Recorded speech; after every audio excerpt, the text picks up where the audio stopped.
मैं हूं हवलदार जनकराज धरना स्थल से। आज धरने का 203 दिन है और इसी के साथ मेरी तरफ से सबको राम राम, सत श्री अकाल, सलाम अलैकुम। और हरियाणा से ऑनरी कैप्टन रणधीर सिंह साहब हमारे पास आए हुए हैं। आइए इनसे बातचीत करते हैं, ये क्या क्या इनकी डिमांड है और क्या क्या वो। राम राम साहब। राम राम साहब। मैं कैप्टन रणधीर सिंह हूँ और मैं आर्मी से रिटायर हूँ।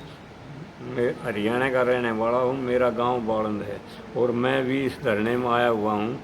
इसलिए मेरे सभी सैनिक भाइयों को, आर्मी, नेवी और एयरफोर्स सभी को राम राम, और सभी अर्धसैनिक बलों के भी राम राम। मेरा कहना ये है कि भाई ये जो धरना है ये इन्होंने अपनी मांग लेने के लिए उठाया है, और ये मांग जो है वो बहुत ही जायज़ है, क्योंकि इतना सैनिकों का जो हो रहा है वो बहुत अनर्थ हो रहा है इनके साथ। इनको विधवाओं की पेंशन में भी पूरा नहीं आ रहा है, ईसीएच में भी फ़र्क हो रहा है, ईसीएच की जो सहूलियत है उनमें भी फ़र्क है।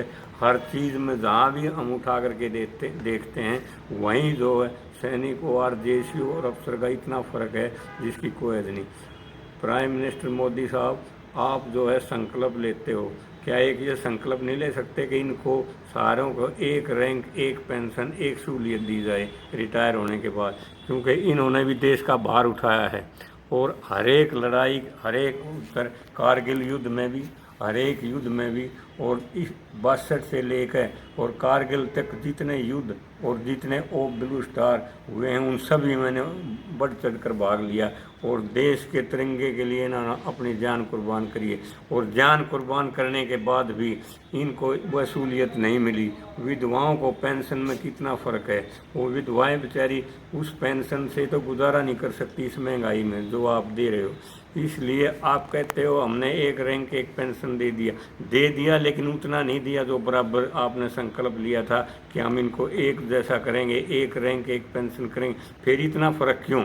जबकि आप ये संकल्प लो कि भाई आप इनको उसी तरीके से देखोगे, एक समान, एक उससे देखोगे और इस पेंशन को एक समान, और जितनी भी कमियां हैं उनको एक समान लाकर लाओगे, ताकि ये भी खुश हों और ये आगे जो है रिटायर होने के बाद भी आप देश के अंदर सहयोग दें, खुशी से दें। इनकी विधवाओं भी आपके साथ लगें और वे भी अपना सहयोग दें। आपका सबका साथ, सबका विकास, सबका प्रयास, सबका विश्वास। विश्वास तो तभी जीता जाएगा मोदी साहब जबकि आप इस चीज़ में खरे उतरोगे। तो आपने खरा उतरने के लिए कसौटी है और इस कसौटी पर आपने खरा उतरना। आप हर कसौटी के अंदर खरे उतरे हो। दूसरे देशों में आपने इस देश का नाम रोशन किया, इस देश को अग्रणीय पंक्ति में खड़ा कर दिया है और जीडीपी में भी आपने तीसरे नंबर का संकल्प लिया है। अभी 5 में वो भी आप करोगे, लेकिन ये संकल्प तो बहुत छोटा है जो आप इनको दे नहीं पा रहे। क्यों? ऐसी क्या रुकावट है कि जो आप इनको ये पेंशन, एक रैंक, एक पेंशन, एक सहूलियत क्यों नहीं दे पा रहे? इसमें रुकावट क्या है? आपके पास ये चीज़ तो पहुंच गई होंगी और रोज़ाना जाती होंगी खबर भी, आप इससे अनभिज्ञ नहीं हो। और आप सारी मांगें जो है इन्होंने रखी हैं वो जायज़ हैं और वो आपके पास सारी पहुंच चुकी, फिर ऐसा अनर्थ क्यों? मैं ये पूछना चाहता हूँ गवर्नमेंट से, बीजेपी से। आप इसके प्रधान हो और देश का प्राइम मिनिस्टर हो, आपके हाथ में है। क्या आप एक इशारा करो तो ये हो नहीं सकती? कितने दिन हो गए इन्होंने धरने पर बैठे हुए? क्या आपने जब नहीं देखा जब ये अनर्थ हो रहा था और इतना फ़र्क किया जा रहा था, तब आपकी नॉलेज में क्यों नहीं आई? जबकि आप पूरी एक एक बारीक को पढ़ लेते हो, आदमी को देखकर मजबून को भाप लेते हो कि ये क्या कहने वाला, तो फिर भी आप इतने इसमें क्यों पीछे रहे? आपने क्यों ऐसा होने दिया? ये आप जो है इसको पूरा करो ताकि हर सैनिक, हर विधवा, हर बच्चे, उनके जो बेचारे इस बात को देख रहे हैं काफ़ी दिनों से, वो अपनी इच्छाओं को पूर्ण कर सकें, उनको इतनी सहूलियत मिल सकें कि भाई वो अपनी हर लाइफ को पूरी तरह अच्छी तरह से चला सकें। वे तो बहुत से कुर्बानी दे कर चले गए, उनके बच्चे जो हैं वीरान हो रहे हैं, वो निराशा में बैठे हुए हैं और उनको जो कुछ मिल नहीं रहा, तो फिर ऐसा क्यों है?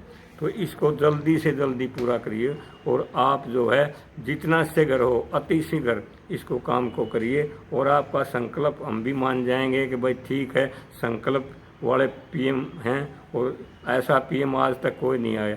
दूसरी पार्टियां हमें देखी हैं, कोई तो मीठी झूठ बोल करके वोट ले जाता है और उसमें दम नहीं होता, कोई कुछ कर देता है, कोई डिक्टेटरशिप पर ज़बरदस्ती वोट ले रहा है, जनता को डरा कर। ये सारी गवर्नमेंट हमने देखी हुई है 76 साल में। जो गवर्नमेंट आपकी आई है, ऐसी गवर्नमेंट कोई नहीं आई अभी तक, ठीक है। जो आपके अंडर गवर्नमेंट चली है, ऐसी गवर्नमेंट अभी तक हमने नहीं देखी। सब देख लिया हमने और सभी का राज भी देख लिया, और फिर आप